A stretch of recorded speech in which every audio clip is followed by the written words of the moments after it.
ஓம்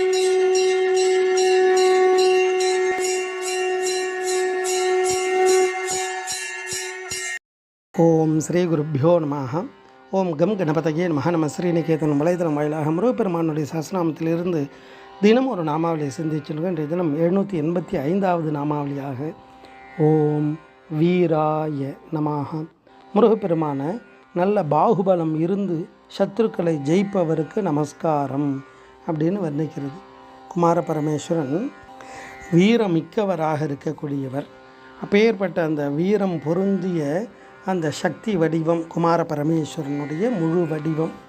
அவருடைய அந்த பராக்கிரமத்தை பார்த்து அசுரர்களெல்லாம் அவரை புகழ்ந்து பாடுறாளாம். அப்பேற்பட்ட பெரும் சக்தி வாய்ந்தவர், அசுரர்களே அசந்து போகக்கூடிய பெரும் சக்தி வடிவம்.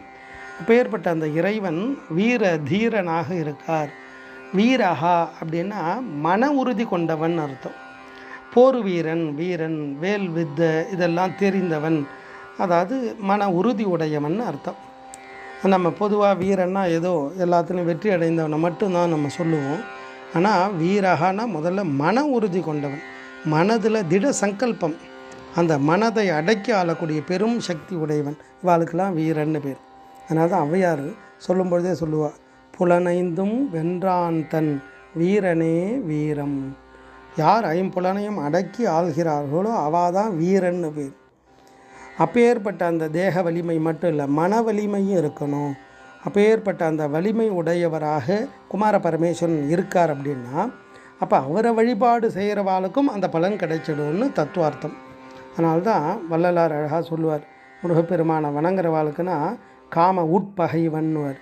இந்த ஒவ்வொரு உயிருக்குள்ளேயும் அது இருந்துகிட்டே இருக்கும். அது இல்லைன்னா ஜனனம் கிடையாது. அதை அடக்கினால் திருப்பி ஜனனத்துக்கு வழி இல்லாமல் ஆகிடும். அதே தான் ஆதாரம், அதே தான் காமம் தான். அது பொதுவானது. இதுக்கும் காமன், அதுக்கும் காமனாக இருக்கும். எதுக்கு காமன்னா ஜனனத்துக்கு காமன் காமம். அதே தான் திருப்பி பிறவாத நிலை அடையிறதுக்கும் அதே காமம் தான். அப்போ அந்த காமத்தை யார் மேலே செலுத்தணும்னா இறைவன் இடத்துல செலுத்தணும். அழியாத புனித வடிவத்தில் செலுத்தும் பொழுது அந்த காமம் நமக்கு இறைவன் இடத்தில் அழைத்து சென்று விடும். அப்போ அதனால் அந்த காமத்தை அடக்கணும். அதுதான் சொல்கிறார், காம உட்பகைவனும் கோபவியும் கொடியனும் கழுமோக முழு மூடனும் கொடுமதமினம் துஷ்ட கண்கட்ட ஆங்காரியம் ஏமமரு மாஸ்டரிய விழலனும் கொலையென்று எம்பும் பாதகனுமாம் இவ்வெழுவரும் இவருக்கு உற்ற உறவான பேர்களும் என்னை பற்றிடாமல் அருள்வாய்.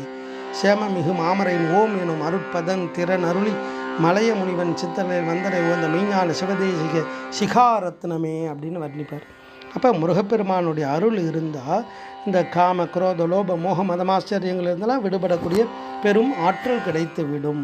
அந்த ஆற்றல் இருக்கும் பொழுது தான் முழு வீரனாக முடியும். அப்பேற்பட்ட வீர சக்தியாக குமார பரமேஸ்வரன் இருக்கார். அவரை வழிபாடு செய்கிறவாளுக்கும் அந்த சக்தி கொடுத்துருவார். அதனால்தான் காமம் வெகுளி மயக்கம் இவற்றின் மூன்றன் நாமம் கெடும் நோயின்றார்.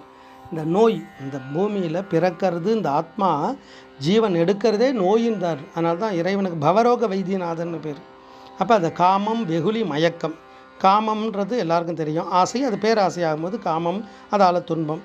வெகுளின்னா கோபத்தை குறிக்கும். காமம் வெகுளி மயக்கம், ஏதாவது ஒன்றிலே மயங்கிடுறது, அதுக்கு அடிமையாகிறது. இந்த மூணும் இருந்தால் நமக்கு துன்பம்.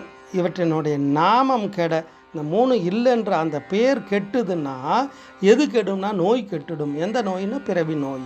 அப்பேற்பட்ட பெரும் ஆற்றலை கொடுக்கக்கூடியவர், அந்த பாக்கியத்தோடு இருக்கக்கூடியவர். அதனால தான் அவரை இந்த நாமாவளி அழகாக வர்ணிக்கிறது. ஓம் வீராய நமஹ. ஸ்ரீ குருப்பியோ நமஹ. ஓம் சும் சுப்பிரமணியாய நமஹ.